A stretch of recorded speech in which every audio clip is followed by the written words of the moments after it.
Je m'appelle Sophie Prévost, je suis copilote Air France sur Boeing 777. J'ai eu mon premier pilote à 17 ans. Ensuite, j'ai fait très peu d'études. Je suis rentrée dans une filiale d'Air France. Je suis rentrée à Bréder. Pendant 3 ans, j'étais copilote sur CRJ. Et puis en septembre 2001, je suis rentrée à Air France. À 15 ans, j'imaginais pas qu'on pouvait être femme pilote. Peut-être que justement à l'époque, il n'y avait peut-être pas assez de communication sur le fait que les femmes pouvaient être pilotes.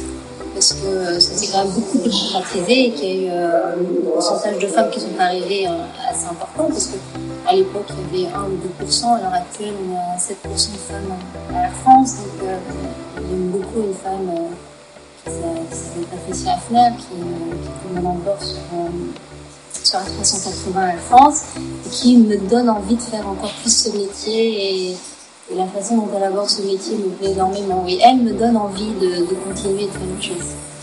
On ressent vraiment qu'on est une femme pilote et que c'est pas tout à fait logique sur les réactions qu'ont les gens quand ils vous voient. Donc moi, quand ils me voient arriver, une femme pilote, c'est vrai que au premier abord, ils s'attendent pas à me voir. Ils se disent est-ce que c'est vraiment vrai? Oui, alors c'est vrai. Donc il y a un petit moment de surprise. Après, il y a aussi quand même beaucoup d'admiration de la part de ces gens-là, parce qu'ils admirent malgré tout ce métier. Et en plus, une femme qui fait ce métier, il y a encore plus d'admiration. On est quand même accueillis à bras ouverts.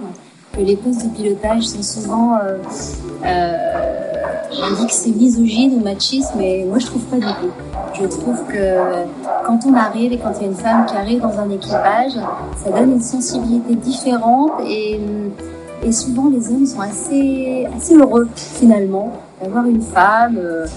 Il y a forcément un défi personnel quand on veut faire ce métier, qui est un défi pour un homme ou pour une femme, parce que pour y arriver, c'est pas toujours facile, qu'il y a des concours, il y a des examens, il y a des épreuves médicales, des épreuves techniques. Ce qui fait que le parcours n'est pas si facile que ça. Au bout du compte, c'est vrai que le défi, je pense qu'il faut avoir de la volonté, être tenace, se dire que même s'il y a un gros pourcentage de femmes pilotes, on va y arriver quand même, quoi.